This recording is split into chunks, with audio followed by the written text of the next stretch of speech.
Item ಯಾವುದೇ ಇರಲಿ try ಮಾಡಿ ಆಚಿ ಚಿಕನ್ ಮಸಾಲಾ. ಬೆಂಗಳೂರಿನಲ್ಲಿ ಹೋಟೆಲ್ ಮಾಲೀಕರ ಗೋಳು ಕೇಳೋರೇ ಇಲ್ಲ. ಸಿಲಿಂಡರ್ ಗ್ಯಾಸ್ ಸಿಗದೆ ಹೋಟೆಲ್ ಓನರ್ಸ್ಗಳು ಪರದಾಡ್ತಾ ಇದ್ದಾರೆ. ಸಮರ್ಪಕವಾಗಿ ಗ್ಯಾಸ್ ಪೂರೈಕೆ ಆಗ್ತಾ ಇಲ್ಲ. ಅದಕ್ಕೋಸ್ಕರ ಈ ಹೋಟೆಲ್ ಮಾಲೀಕರು ಬೇಸರವನ್ನ ವ್ಯಕ್ತಪಡಿಸ್ತಾ ಇದ್ದಾರೆ. ಮಂಗಳವಾರ ರಾಜ್ಯ ಸರ್ಕಾರದ ಜೊತೆಗೆ ಮತ್ತೊಂದು ಸಭೆ ಇದೆ. ಶೇಕಡ 33% ಗ್ಯಾಸ್ ಪೂರೈಕೆ ಆಗದೆ ಕೇವಲ 20% ಮಾತ್ರ ಆಗ್ತದೆ. ಇವ್ರು ಹೇಳಿದ್ದೆಷ್ಟು ಕೊಡ್ತಾ ಇರೋದೆಷ್ಟು ಅಂತ ಅವರ ಪ್ರಶ್ನೆ. ಮಧ್ಯಮ ಸಣ್ಣ ಹೋಟೆಲ್ಗಳಿಗೆ ಕಮರ್ಷಿಯಲ್ ಗ್ಯಾಸ್ ಪೂರೈಕೆ ಆಗ್ತಲೇ ಇಲ್ಲ.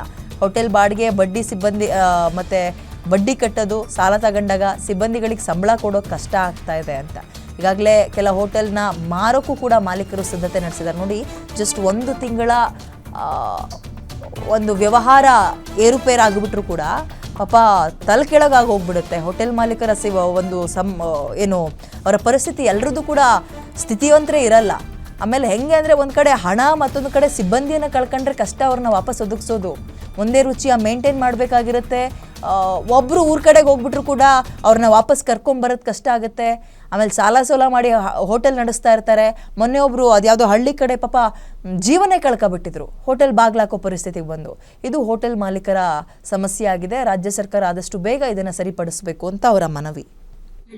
ಕಳೆದ ವಾರ ಮಿನಿಸ್ಟರ್ ಫುಡ್ ಕಮಿಷನರ್ ಜೊತೆ ಮೀಟಿಂಗ್ ಮಾಡಿದ ಮೇಲೆ ನಮಗೆ 10,000 ಸಿಲಿಂಡರ್ ಕೊಡುತ್ತೇವೆ ಅಂತ ಆಶ್ವಾಸನೆಗಳನ್ನು ಕೊಟ್ಟಿದ್ದಾರೆ. ಅದೇ ರೀತಿ 33% ಸರಬರಾಜಾಗಬೇಕಾಗಿತ್ತು. ಕೆಲವೊಂದು ಹೋಟೆಲ್ಗಳಿಗಷ್ಟೇ 20% 25% ಸಿಕ್ಕಿರುತ್ತದೆ. ಅದು ಸಂತಸದ ಸುದ್ದಿ. ಆದರೆ ಸಣ್ಣ ಮತ್ತು ಮಧ್ಯಮದ ಹೋಟೆಲ್ಗಳಿಗೂ ಯಾವುದೇ ಸಿಲಿಂಡರ್ ಸರಬರಾಜಾಗದಿರುವುದು ಬಹಳಷ್ಟು ಬೇಸರವಾಗಿರುತ್ತದೆ.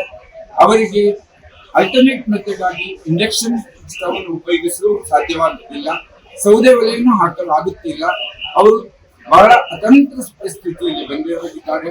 ಕೆಲವೊಂದು ಹೋಟೆಲ್ನವರು ಮಾರಾಟ ಮಾಡಲು ಸಿದ್ಧತೆಗಳನ್ನು ಮಾಡುತ್ತಿದ್ದಾರೆ. ಈ ಬಾರಿ ಅವರಿಗೆ ಬಾಡಿಗೆ ಕಟ್ಟುವುದು, ಎಲೆಕ್ಟ್ರಿಸಿಟಿ ಚಾರ್ಜ್ ಕಟ್ಟುವುದು, ಬ್ಯಾಂಕ್ ಸಾಲ ಬಡ್ಡಿ ತೀರಿಸುವುದು ಬಹಳ ಕಷ್ಟಕರವಾಗುತ್ತದೆ.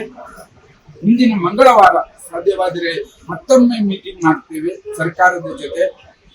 ಅವರು ಮೀಟಿಂಗ್ ಕರೆಯುತ್ತೇವೆ ಎಂದು ತಿಳಿಸಿರುತ್ತಾರೆ.